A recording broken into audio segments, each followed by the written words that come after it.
Bismillahirrahmanirrahim. Assalamualaikum warahmatullahi wabarakatuh. Innal hamdalillah nahmaduhu wa nasta'inuhu wa nastaghfiruh wa na'udzu billahi min shururi anfusina wa sayyiati a'malina.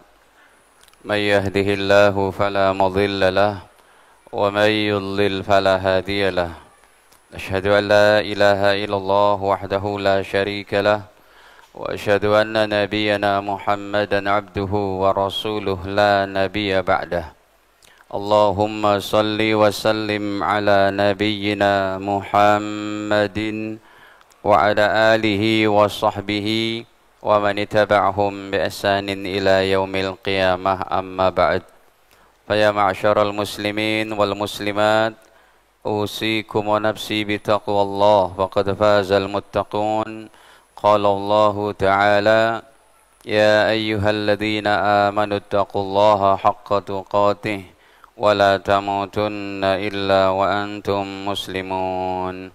Alhamdulillah, para hadirin kaum muslimin muslimat yang dirahmati Allah Ta'ala, sebelumnya marilah senantiasa kita panjatkan puji dan syukur hanya kepada Allah Ta'ala saja atas segala limpahan nikmat-Nya kepada kita, terutama sekali nikmat iman, Islam dan sehat afiat.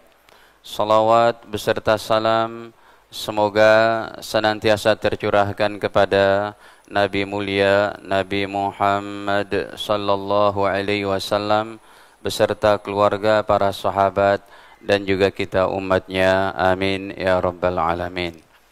Para jamaah yang dirahmati Allah, malam ini insya Allah menjadi malam terakhir dalam pembahasan yaitu 70 dosa besar.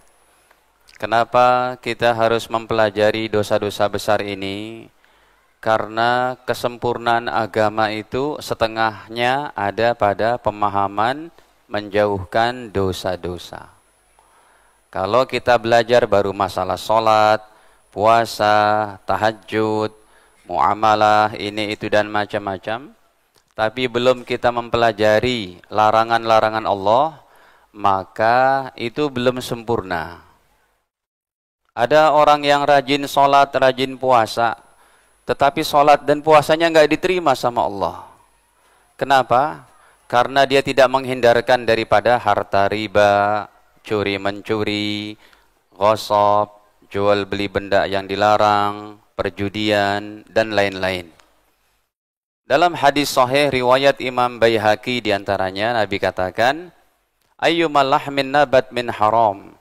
Seseorang yang dagingnya tumbuh dari perkara yang haram, fannaru aula bih, neraka lebih cocok untuk orang ini. Berarti sholatnya nggak berlaku tuh. Makanya saya katakan kesempurnaan agama statementnya cuma 2 saja, ringan, ya.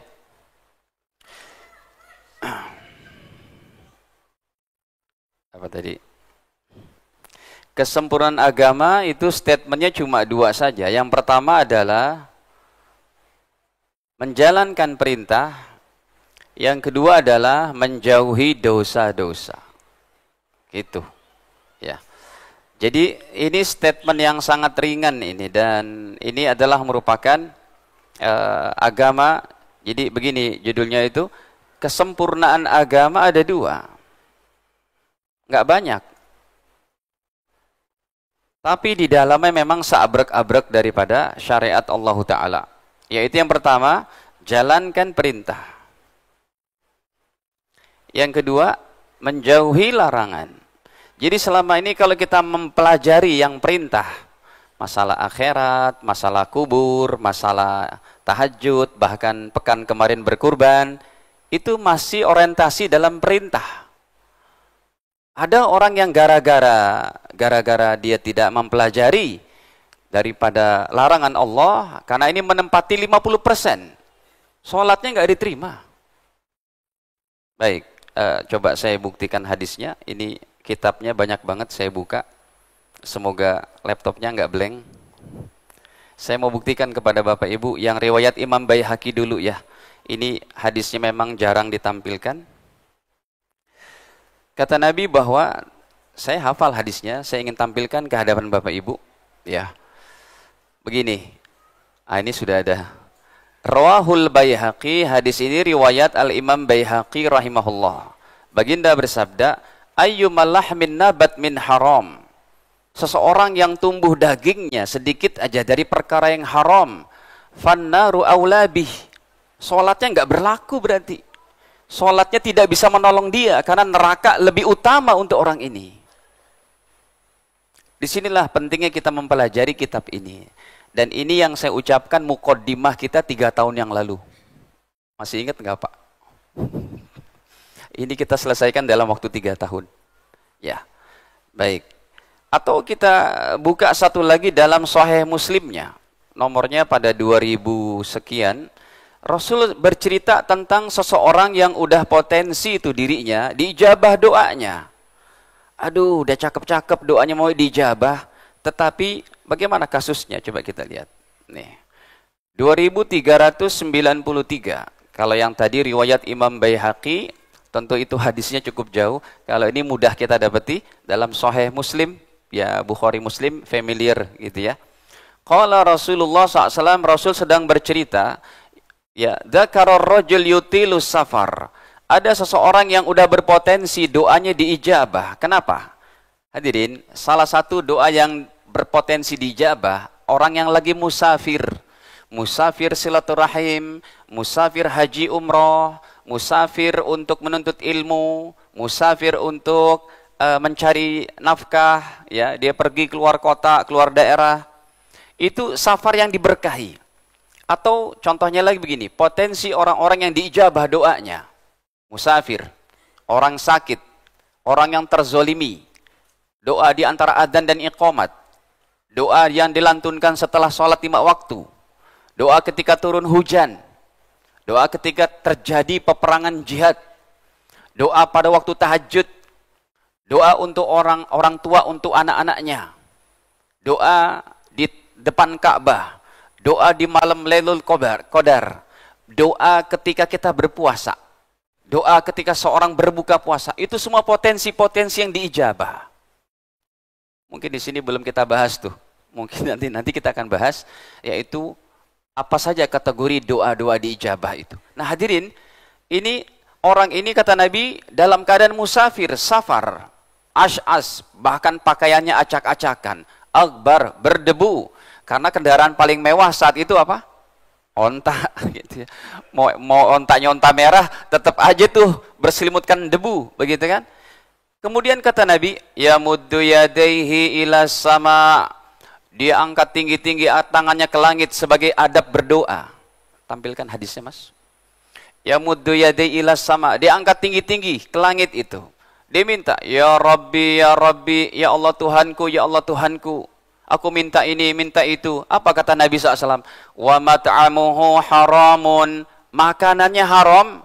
Wa mashrabuhu haramun, minumannya haram. Wa malbasuhu haramun, pakaiannya dibeli dari uang haram. Wa ghuzziya bil harami, dan tubuhnya tumbuh daripada harta yang haram. Kata Nabi, fa anna yustajabu lidzalik, bagaimana bisa diijabah? Gak diterima ibadah, gak diijabah doa. Jadi yang namanya menghindari daripada perilaku nomor 2 ini menempati 50% amalan agama. 50%-nya jalankan perintah, 50%-nya menjauhi larangan.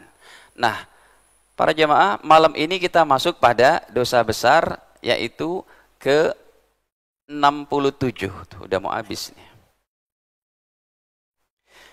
67 adalah dibawakan oleh Imam Dzahabi rahimahullah.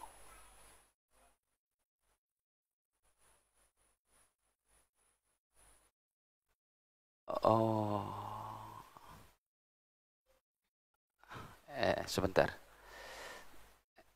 Ya, alhamdulillah. Saya khawatir ngeblank laptopnya. Al-kabirah sabi'ah wasittun, dosa besar ke-67. Al-idrar fil wasiyah. Ya, merugikan orang lain dalam wasiat. Ini tentunya orang tua ini. Dosanya orang tua. anaknya nggak diperhatikan.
Guangzhou itu Ibn Abi Waqqas yang junior. Kalau ini yang seniornya, yang 10 orang dijamin sorga itu. Abu Bakar, Umar, Utsman, Ali, Sa'ad bin Abi Waqqas, Abdurrahman bin Auf, Sa'ad bin Zaid, Talha bin Ubaidillah, Zubair bin Awam. Nah, yang ini yang makamnya di Baqi, di samping Masjid Nabawi itu. Ceritanya beliau akan meninggal dunia, ya. Dan beliau berkata kepada Rasul, "Ya Rasulullah, wahai Rasul, usi bimali kullih. Saya mau berwasiat harta saya semuanya untuk fisabilillah." Padahal untuk fisabilillah ini. Kata Nabi, "La, enggak boleh." Jadi dalam harta juga ada cara mainnya Bapak Ibu. Tidak boleh. Kamu ini mau mewasiatkan harta warisanmu, ya, nggak boleh. Kemudian qultu, saat menjawab lagi, fasyatru.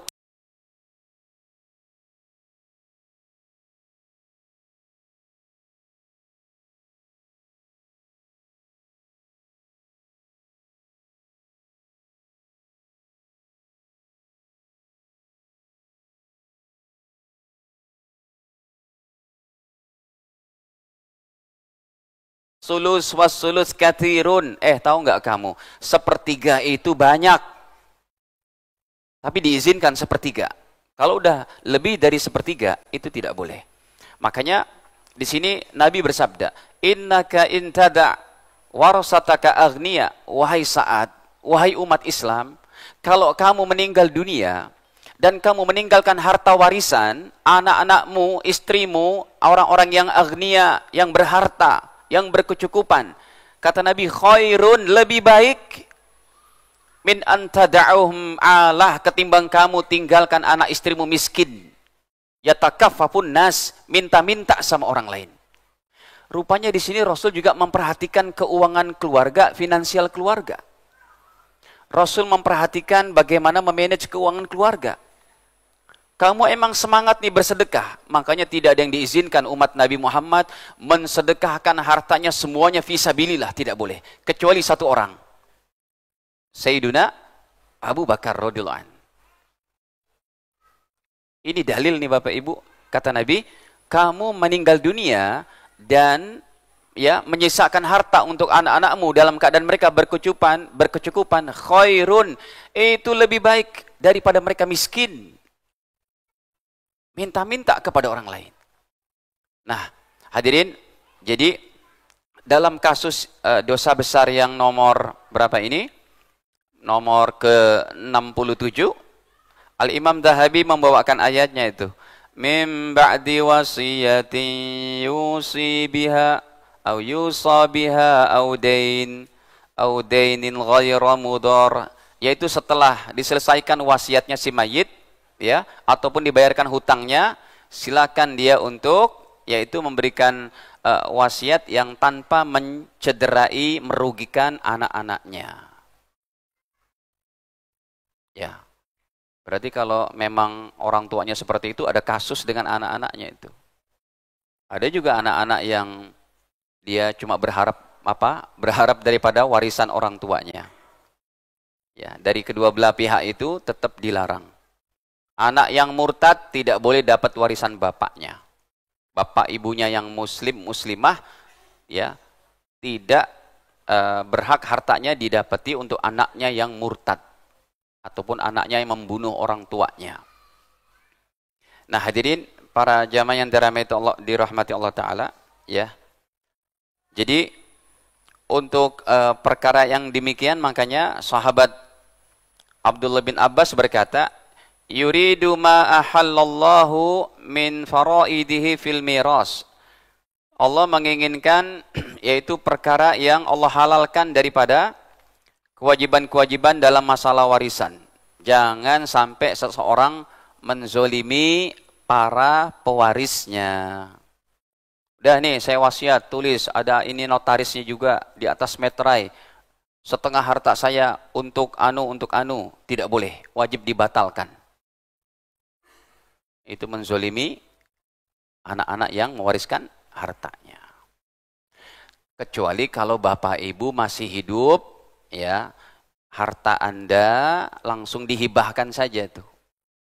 Dibuatkan sertifikat rumahnya atas nama anak yang A. Anak yang A ini yang pertama dikasih rumah yang ini, yang B nanti dikasih di klaster anu, begitu ya. Langsung diganti namanya, dirembukan. Nah, ini Bapak sudah membagi-bagi harta ya. Jadi mayoritas harta Bapak yang 90% semuanya sudah Bapak hibahkan. Kamu rumahnya di sini, yang anak kedua di Cipete, yang ini di BSD sumpamanya. Nanti tinggal rumah satu ini aja nih yang Bapak pakai sama ibumu, ibu kalian. Kalau Bapak Ibu sudah nggak ada, silakan bagi. Nah, itu baginya lebih ringan. Jadi tinggal satu apa? Satu rumah, bagi 3, bagi 4, begitu selesai. Ya. Makanya dalam pembagian warisan di situ ada ancaman dari Allah Ta'ala kalau menzolimi. Ya.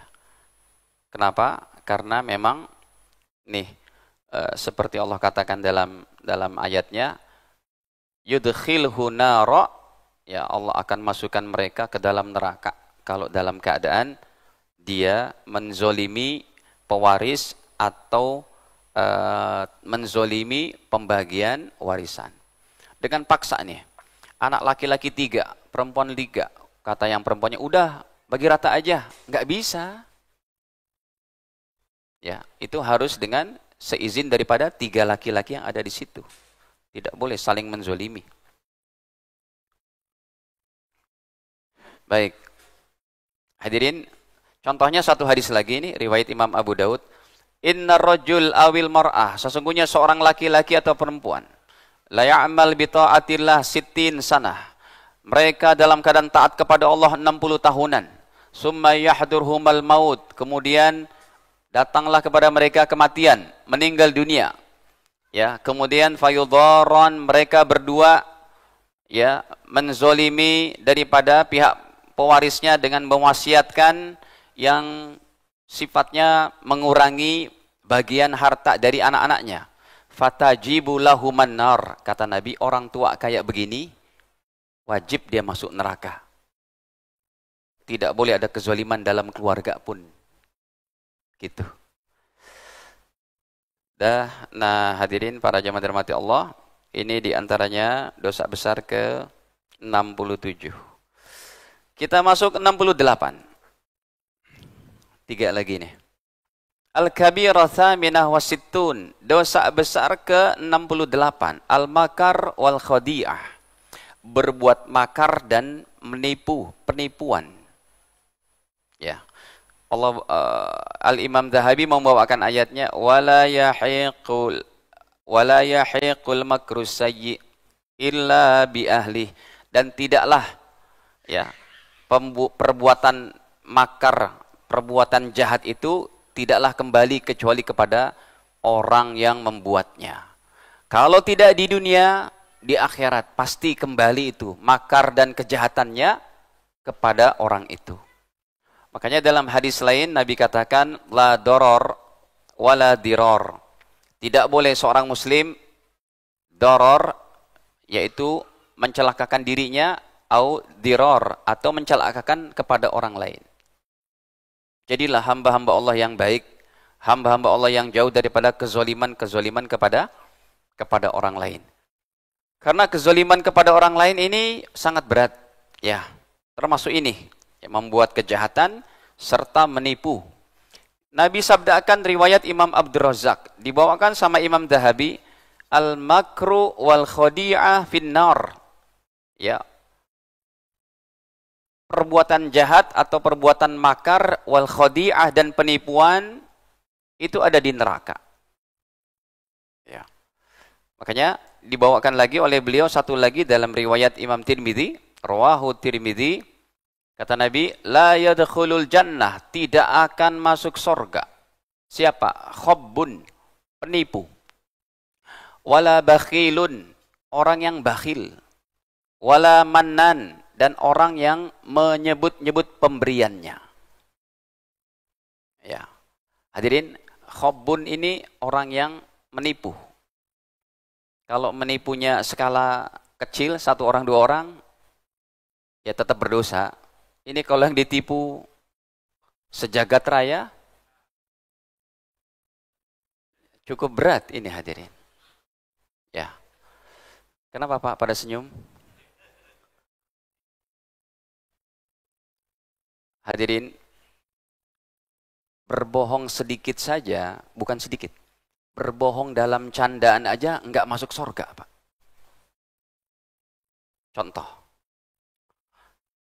Contoh, kayak ibu-ibu sebulan lalu di pesawat dia bilang, ini apa Bu? Ini bom. Pas diperiksa, enggak, saya cuma bercanda kok. Kan diturunkan sama kru pesawat. Itu berbohong begitu ya enggak boleh. Ya, ada hadisnya, riwayat daripada Imam Abu Daud. Coba ini.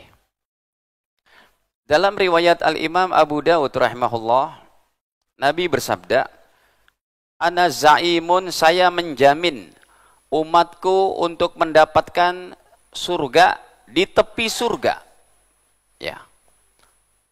Ini di tepi surga bagi siapa? Liman tarakal mira wa in kana muhiqqa. Bagi umatku yang meninggalkan perdebatan. Yang kedua, wa bi baitin fi wasatil jannah. Aku menjamin umatku mendapatkan satu rumah di tengah surga. Bagi siapa?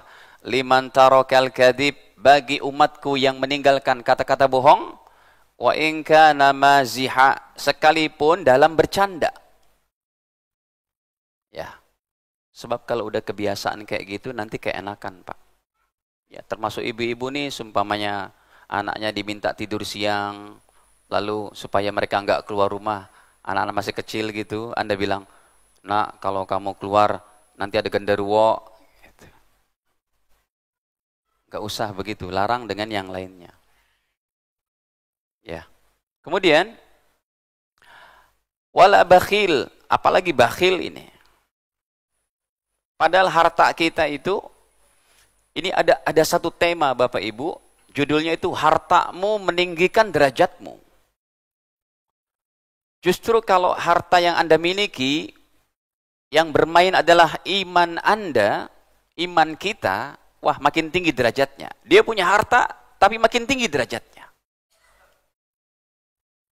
Karena yang namanya amal-amal kita ini semua diperiksa oleh Allah Ta'ala, ya, satu aja diperiksanya itu. Mau siang hari, malam hari, duduk kita, bangkit kita, dalam keadaan sendiri, dalam keadaan beramai, ditanya aja cuma satu. Tapi kalau harta ditanya 2. Min aina iktasabahu, dari mana kamu cari hartamu? Wa aina anfaqah, dan kemana kamu belanjakan? Makanya dalam tematik hadis itu ada yang namanya hartamu meninggikan derajatmu. Contohnya, orang yang udah meninggal, yang mengalir bukan dosa, malah pahala-pahala tuh Pak. Contohnya apa? Dia bangun masjid, Dia mengasuh anak yatim, anak duafa, anak orang miskin dengan hartanya. Dianya udah meninggal. Masjidnya yang dibangun masih dipakai ibadah. Ya, anak-anaknya yang dia jaga, dia pelihara dengan dananya. Menghafal Quran, jadi anak yang soleh. Orangnya udah meninggal, pahala mengalir. Dan lain-lain daripada hadis itu. Wala mannan, dan juga nggak bakal masuk surga tuh orang yang memberikan pemberian dan menyebut-nyebutnya. Ini jangan nih Pak, hati-hati. Ya, kayaknya dulu-dulu udah pernah saya jelaskan ini. Contohnya seorang paman yang memberikan dana belanjanya, kuliahnya untuk keponakannya. Keponakannya salah, dia bilang, kamu ini kan sekolahmu nih paman yang om yang biayain. Itu nggak boleh. Jangan menyebut-nyebut daripada pemberian kita. Mau tegur, tegur saja kesalahannya dan perbaiki di situ. Kamu nggak boleh begini ya. Ya, jangan gara-garanya anaknya ini terlambat bangun subuh. Kamu bangun subuh udah mau isyraq ini, udah mau terbit matahari. Kamu ini makan minum biayanya dari om. Itu sama juga menunjukkan Anda itu kayak Tuhan saja dari saya, serba saya gitu ya. Tegur kesalahannya saja, jangan menyebut-nyebut pemberian kita. Baik. Ada juga tuh ulama yang mentafsirkan ayat ini. Jadi kalau kita beri seseorang, ya, beri, Pak ini Pak doain saya Pak. Ya tetap sih nggak apa-apa, tetap tidak apa-apa gitu ya. Tapi kalau mau lebih baiknya beri saja. Jangan pamrih dengan meminta doa. Tapi selayaknya juga orang yang diberikan itu selalu mendoakan orang yang memberi. Baik. Nah, hadirin para jamaah yang dirahmati Allah Ta'ala. Jadi orang-orang yang yang menipu tadi, ya, ini sudah kita terjemahkan tadi. Orang-orang yang menipu, orang-orang yang buat makar, dan kita masuk saja pada nomor selanjutnya.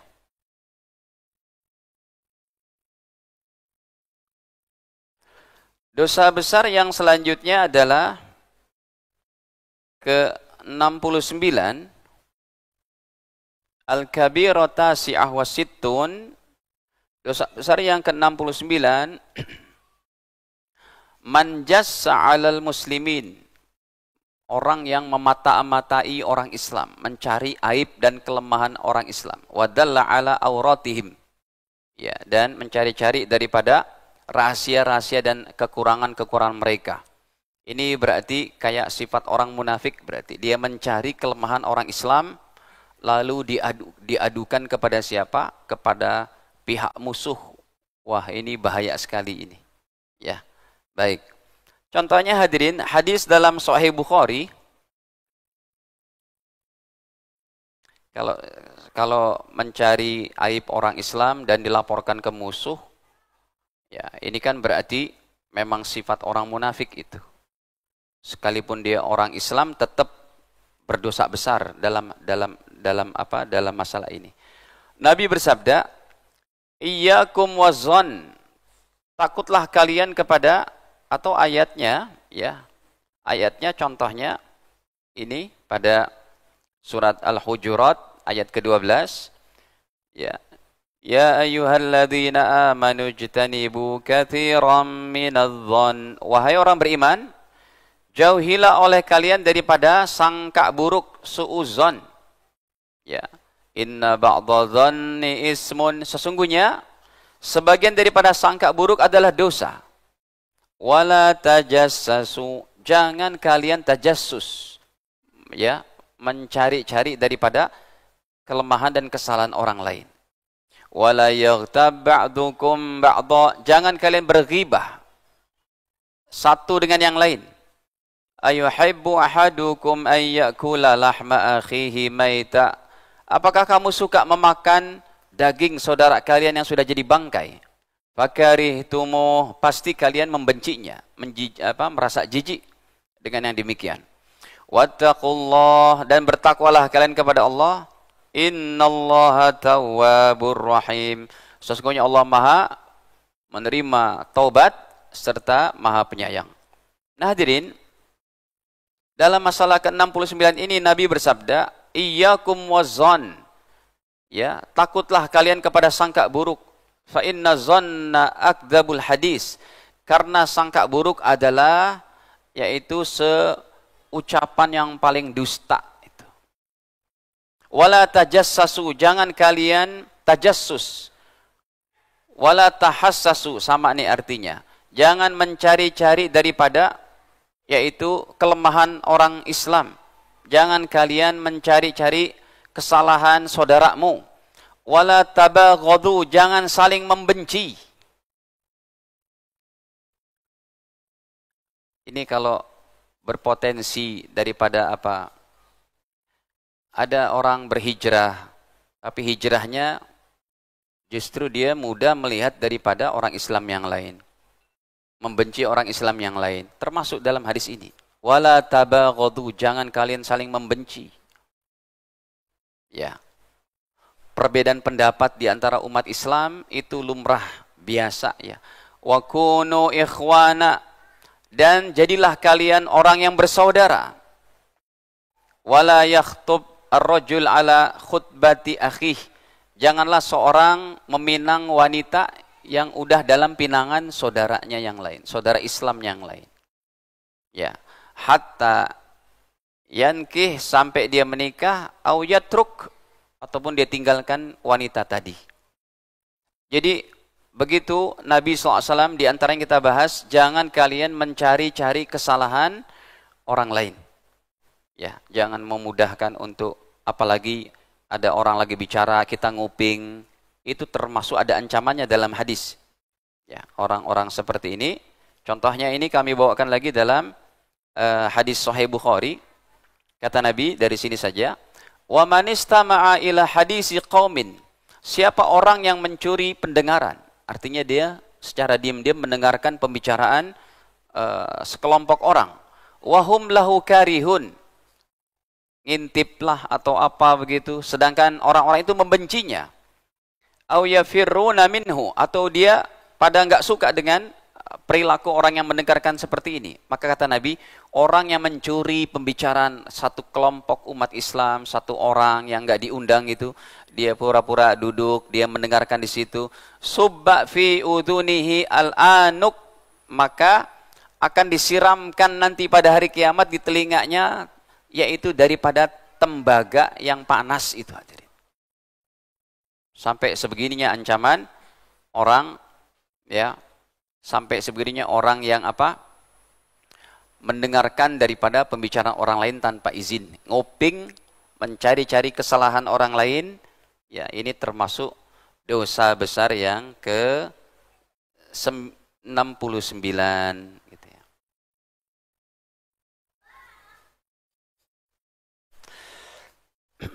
Baik, hadirin yang terakhir nih. Emang ringkas sih dibawakan sama Imam Dhahabi. Ya. Yang terakhir adalah dosa besar ke-70. Al-kabira sab'un, yaitu sabbu ahadim minas sahabah ridwanullah alaihim, mencaci maki para sahabat Nabi. Mencaci maki para sahabat Nabi seperti sahabat yang mulia Abu Bakar, Umar, Utsman. Ya ini tentunya tertuju kepada diantaranya kepada orang-orang Syiah. Ustadz, tapi yang berani lawan Israel orang Syiah, Ustadz. Yang Sunninya pada melempem. Apa jawabannya kalau Anda ditanya gitu? Kan lagi ini nih. Bapak Ibu, kita bilang begini, Pak, seandainya Xi Jinping ataupun Kim Jong-un pun menyerang, membela Palestina, menyerang Israel yang biadab dan bukan main itu kekejamannya, kita pun mengapresiasi itu, ya kan? Bukan kita membenarkan akidah Xi Jinping ataupun Kim Jong-unnya. Sumpahnya mereka pun yang menyerang sumpamanya gitu, karena orang Islam pada nggak berani, itu pun kita apresiasi supaya mereka jangan petantang-petantang di permukaan bumi seperti itu. Apalagi Syiah yang masih ada kaitan-kaitan Islam lah. Ya memang sesat sih, tapi maksudnya kalau analoginya kayak gitu, ini kan masalah kemanusiaan begitu. Ya.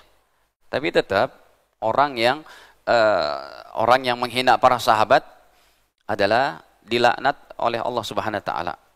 Hadirin, saya pernah tinggal lama sama orang-orang Syiah di Pakistan. Ya, sampai 8 tahunan. Saya masuk ke masjid-masjid mereka. Itu kalau mereka adzan nama Abu Bakar, Umar, Utsman, Ali, Abu Bakar, Umar, Utsman, 3 orang ini diinjek, Pak. Pendidikan mereka itu dari kecil anak-anaknya dibelikan domba-domba cakep, domba-domba di Asia Selatan itu cakep-cakep, Pak. Anak-anak domba. Hari pertama, domba yang pertama dihilangin. Lalu anaknya bertanya, Abi, ini kemana domba kita? Dicuri sama Abu Bakar. Gitu. Jadi sejak dini mereka memasukkan rasa kebencian kepada Sayyidina Abu Bakar. Yang kedua, hilanglah dombanya. Lalu anak-anak mereka bertanya, ini kemana Abi domba yang kedua? Dicuri sama Umar. Ya. Yang ketiga, hilang juga dombanya. Maka mereka bertanya lagi, ini kemana domba yang terakhir? Dicuri sama Utsman. Makanya daripada syahadat mereka diantaranya ada di situ Allah laknat Abu Bakar, Umar, Aisyah, Hafsah. Ada videonya juga. Ya, dari Syiah orang Libanon. Tapi ini pembicaraan terlepas dari yang terjadi sekarang dengan Israel, gitu ya. Kalau bisa memang siapa yang bisa jadi perdamaian ini silakan. Tapi Yahudi kapan mau damai, Pak? Perjanjian dengan pejuang Palestina aja mereka ingkari, gitu ya. Nah ini kalau mau dilihatkan ayatnya dulu hadirin, di antaranya di dalam surat At-Taubah pada ayat ke-100-nya ini. Ini mereka orang-orang yang sudah dijamin ridhonya Allah ada pada mereka. Ya. Kalau kita belum, Pak, asal kita ngikutin sahabat, maka insya Allah dapat jaminan ini juga. Coba kita buka ayatnya. Was-sabiqunal awwalun. Dan orang-orang yang terdahulu. Al-awwaluna yang pertama-tama kali. Minal muhajirin wal ansar. Dari orang muhajir dan orang-orang ansar. Walladzina taba'uhum bi ihsan. Dan orang-orang yang mengikuti mereka dengan cara yang baik. Ya. Radhiyallahu anhum wa radu'an. Maka Allah ridho kepada mereka, mereka pun ridho kepada Allah. Jadi kalau kita mau mendapat keridhaan Allah, ikuti para sahabat. Ini ayat turun untuk para sahabat. Makanya dalam hadis Nabi sebutkan, khairul qurun qarni, summal ladzina yalunahum, summal ladzina yalunahum. Sebaik-baik abad, sebaik-baik masa adalah masaku. Kemudian yang setelahnya tabi'in, kemudian setelahnya tabi'ut tabi'in. Masa Nabi berarti bersama para sahabat. Dalam sejarah Islam, Nabi Muhammad tidak pernah hadirin setelah beliau mendapat wahyu ke negeri Syam aja tidak. Rasul pernah ke negeri Syam ketika masih menjadi karyawannya Bunda Khadijah. Ya. Tapi setelah beliau diangkat menjadi nabi, beliau tidak berangkat ke Syam kecuali satu saja, Isra dan Mi'raj. Itu pun dalam keadaan tidak bercengkrama, tidak ngobrol dengan orang-orang Syam. Pokoknya sampai di Masjid Al-Aqsa, mengimami dengan para nabi, seluruh nabi, Allah letakkan, hadirkan nyawa mereka, Nabi Muhammad ngimamin, selesai, berangkat ke langit ke-7, Sidrat Muntaha. Ya. Jadi, hadirin, sampai Rasul pun tidak berangkat ke Cina, ke Afrika. Yang membawa Islam sampai ke Indonesia itu siapa? Generasi sahabat, tabi'in, tabi'ut tabi'in, dan sebagainya. Makanya dalam ayat yang lainnya Allah puji mereka sebagai generasi terbaik. Ini ada dalam Ali Imran 110. Kuntum khaira ummatin ukhrijat linnas. Kalian adalah sebaik-baik manusia. Sebaik-baik manusia ini bukan kita, Pak. Pertama kali ayat ini turun untuk para sahabat. Ya. Kata Sayyidina Umar, ayat ini adalah untuk kami. Tapi kalau kalian mendapati gelar ini khairu ummah, ikutilah cara para sahabat Nabi sallallahu alaihi wasallam. Ta'muruna bil ma'rufi wa tanhauna 'anil munkar. Kalian memerintahkan kebaikan, mencegah kemungkaran, wa tu'minuna billah, dan beriman kepada Allah taala. Nah, hadirin, coba kita lihat ancamannya dalam hadis yang dibawakan oleh Imam Dhahabi rahimahullah. Di antaranya riwayat daripada Al-Imam Bukhari 3470. Qala Nabi SAW, Nabi bersabda, la tasubbu ashabi, jangan kalian mencaci maki para sahabatku. Falau anna ahadakum, sumpamanya salah seorang di antara kalian anfaqa, mengeluarkan hartanya, berinfak, misla Uhudin zahaban, segede gunung Uhud dari emas. Kata Nabi, umatku selain para sahabat berinfak emas sebesar gunung Uhud, kata Rasul, ma balagha mudda ahadihim wala nasifahu, tidak akan menyamai daripada infaknya para sahabat sekalipun cuma satu gantang gandum. Warga MRBJ nih berinfak emas segede gunung Uhud, itu belum menyamai daripada infaknya para sahabat sekalipun satu rantang daripada gandum. Ya, makanya pahala umat Islam semua ini, semuanya itu masuk ke dalam catatan amal, diantaranya Bunda Khadijah dan Sayyiduna Abu Bakar. Karena mereka lah orang-orang yang pertama kali membantu, menopang daripada dakwah Nabi Muhammad SAW. Apalagi Bunda Khadijah, hartanya pun habis hanya untuk membantu agama Allah Ta'ala. Baik, nah hadirin para jamaah yang dirahmati Allah, kemudian dalam hadis yang lain, Nabi katakan, riwayat Imam Tirmidzi, Allah Allah fi ashabi, sampai berapa kali itu? Ya Allah, Allah, Allah, maksudnya ini kayak takutlah kalian kepada Allah tentang para sahabatku. Ya, la tattakhiduhum gharadan min ba'di, jangan kalian menjadikan mereka sasaran kemarahan kalian setelah aku. Jangan kalian menjadikan sasaran mereka sebagai orang-orang yang disalah-salahkan. Faman ahabbahum fabi hubbi ahabbahum, siapa yang mencintai para sahabat, aku mencintai dia juga. Waman abghadahum fabi bughdi abghadahum, siapa yang membenci para sahabat, saya benci juga, kata Nabi. Waman adahum faqad adani, siapa yang menyakiti para sahabat, sungguh dia menyakiti aku juga. Para jamaah dirahmati Allah, jadi memang ini para sahabat adalah generasi yang sangat dimuliakan oleh Allah dan Rasulnya. Kita ada kebaikan dengan sahabat di satu tingkat, Pak, Ibu. Cuma satu tingkat aja. Apa?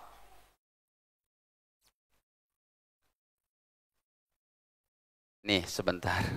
Ini hadisnya. Saya katakan, kita ada kebaikannya lebih dari sahabat dalam satu macam aja. Apa? Kita tidak pernah ketemu Rasul, tapi beriman kepada Rasul.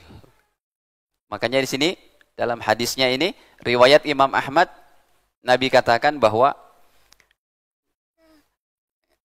ya Rasulullah, tuba liman ra'aka wa amana bik, ya Rasul, berbahagialah orang yang melihat bertemu engkau, melihat engkau dan beriman.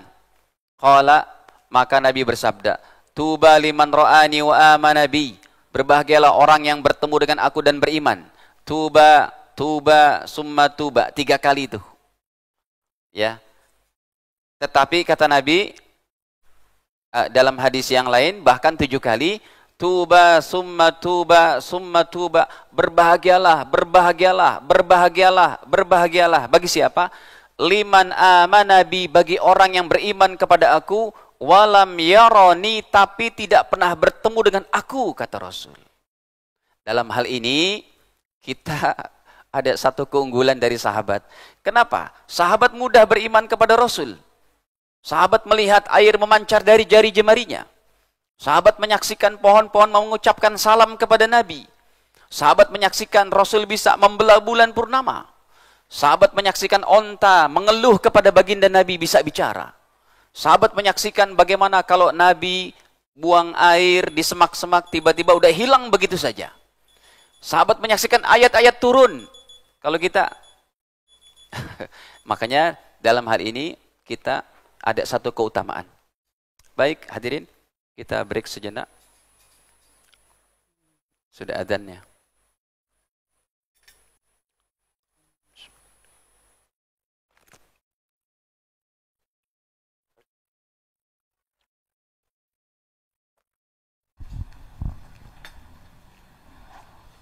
Allahu Akbar, Allahu Akbar, Allahu Akbar, Allahu Akbar, Allahu Akbar. Asyhadu an la ilaha illallah.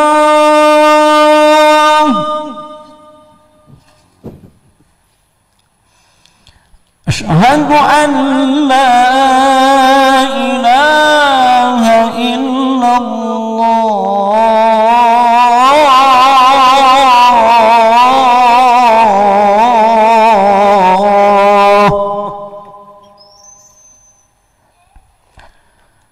أشهد أن محمدا رسول الله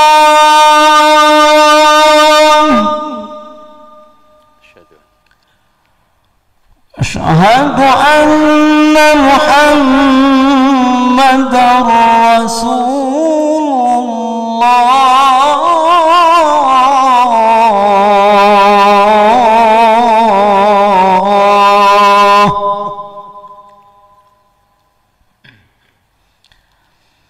حي على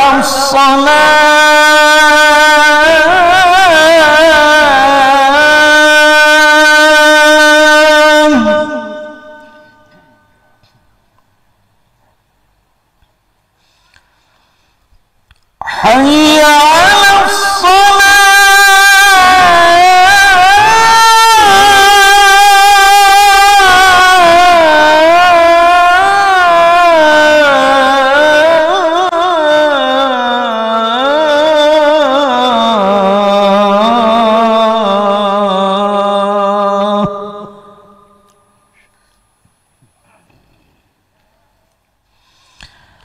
حي على الفلاح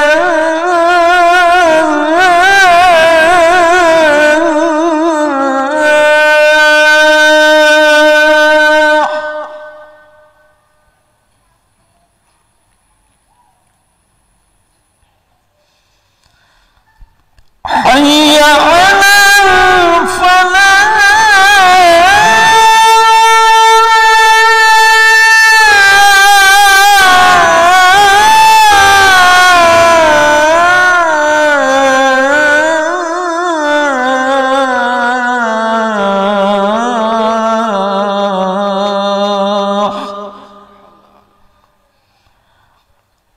الله أكبر الله أكبر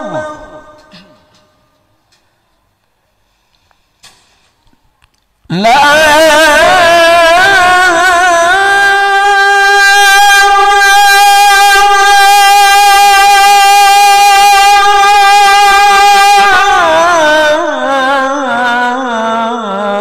إله إلا الله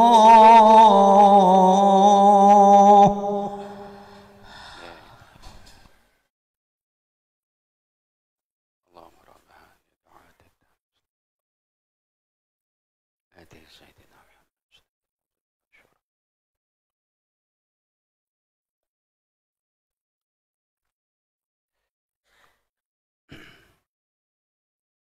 Para jamaah yang dirahmati Allah Ta'ala, dan ini hadis terakhir yang ada kata-kata 7 kalinya. Ya. Tuba liman amana bi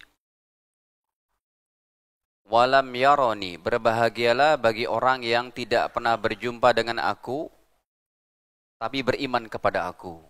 Rasul memberikan ucapan selamat sab'a mirarin 7 kali. Berbahagialah, berbahagialah, berbahagialah, berbahagialah sampai 7 kali. Ya, karena kita adalah orang-orang yang tidak pernah berjumpa dengan Nabi Muhammad, tetapi kita beriman dengan beliau. Semoga iman Islam kita ini dijaga oleh Allah sampai kita kembali kepada Allah Subhanahu wa taala. Alhamdulillah sudah kita selesaikan dari pembahasan 70 dosa besar dalam kitab Imam Dhahabi. Semoga kita bisa mengamalkannya dengan menjauhi daripada perbuatan-perbuatan dosa ini. Insya Allah mulai bulan depan kita akan baca kitab 40 hadis, amalan ringan berpahala besar. Kitab itu termasuk salah satu karya tulis saya sendiri. Ya, kalau mau dokumen atau skripnya sama Pak Hatta itu sudah saya kirim. Masih ada nggak Pak? Belum dikirim? Udah lupa kalian tuh. Oh ya sudah, nanti dikirim lagi. Ya, ada yang bertanyakan sampai sini? Silakan. Berapa menit lagi? Ya, silakan.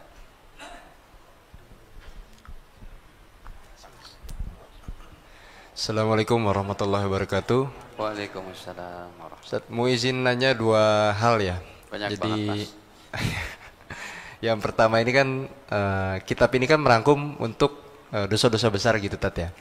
Nah mau tanya dong, kalau misalnya untuk ada nggak sih yang kitab yang mungkin favoritnya Ustadz gitu, atau yang direkomendasi untuk yang baru belajar gitu Tat ya, yang merangkum mengenai yang tadi Ustadz bilang 5 dalam Islam gitu. Yeah. Yang tentunya kan banyak sekali gitu ya, cuma kan kita nih kalau belum pernah belajar nggak tahu gitu harus mulai dari mana gitu kan.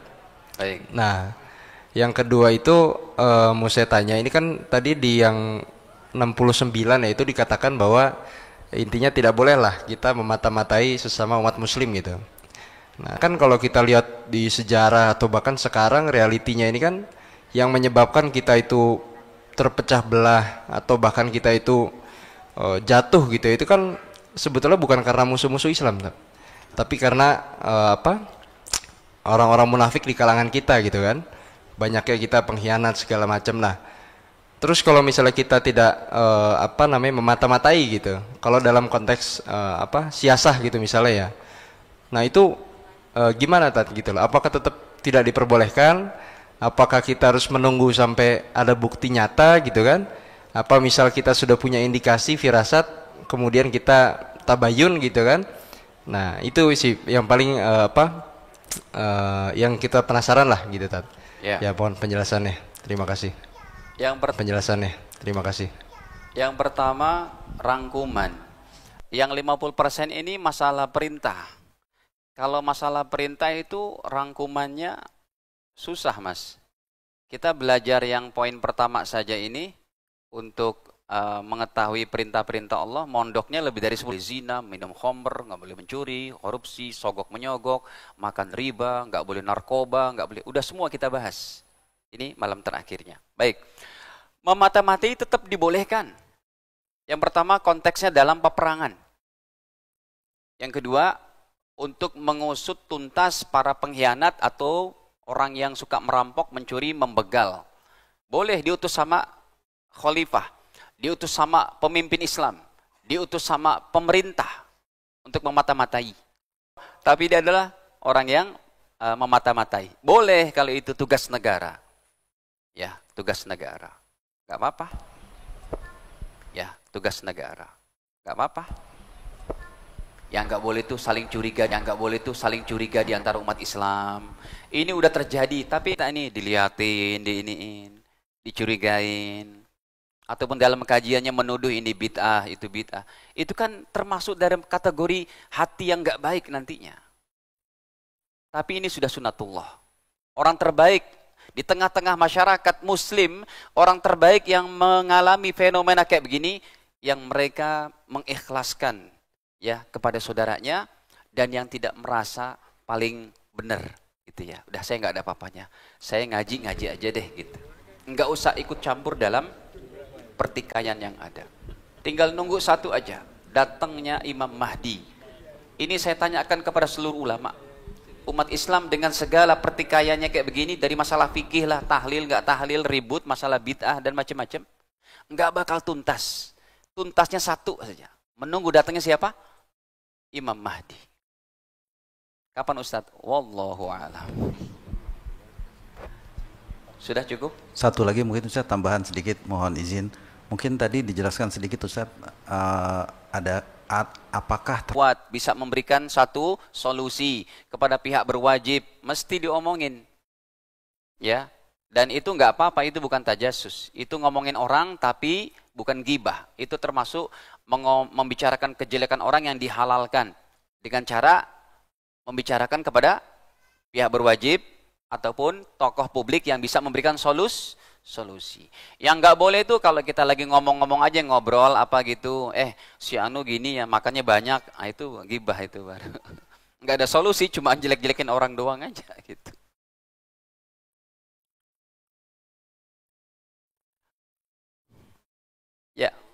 Ya, ini satu lagi mungkin lebih waktunya. Kenapa? Lebih waktunya nggak apa-apa.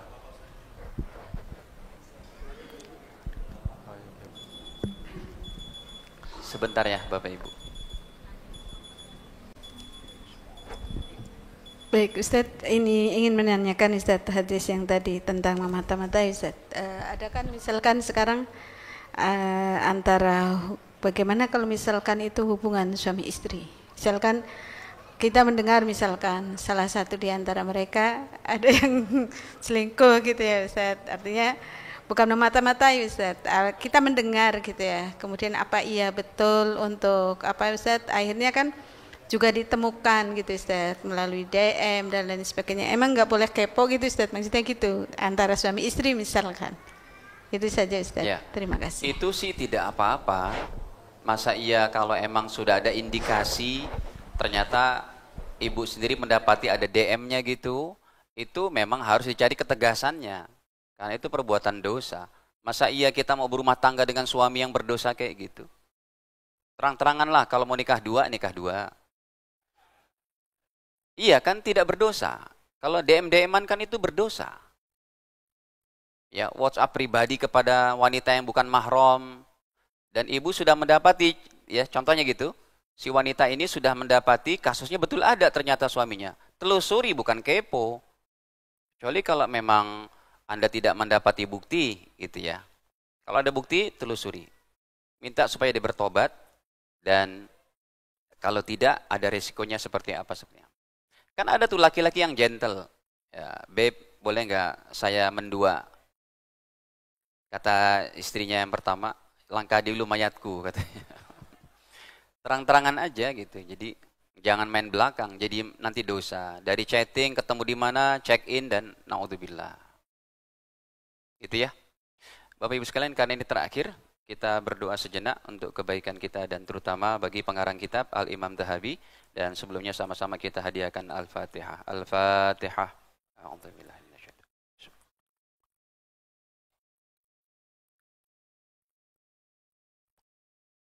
Bismillahirrahmanirrahim. Alhamdulillahirabbil alamin. Allahumma shalli ala sayyidina Muhammad wa ala ali sayyidina Muhammad. Allahumma ighfir lana wa liwalidina warhamhuma kama rabbayana shighara.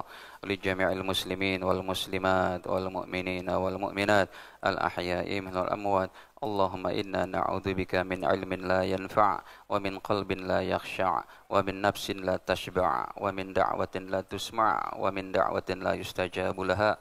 Allahumma inna nas'aluka husnal khatimah wa na'udzubika min su'il khatimah. Rabbana atina fid dunya hasanah wa bil akhirati hasanah wa qina adzaban nar. Walhamdulillahi rabbil alamin. Kita akhiri dengan kafaratul majlis. Subhanakallahumma bihamdik, asyhadu an la ilaha illa anta astaghfiruka wa atubu ilaik. Wassalamualaikum warahmatullahi wabarakatuh.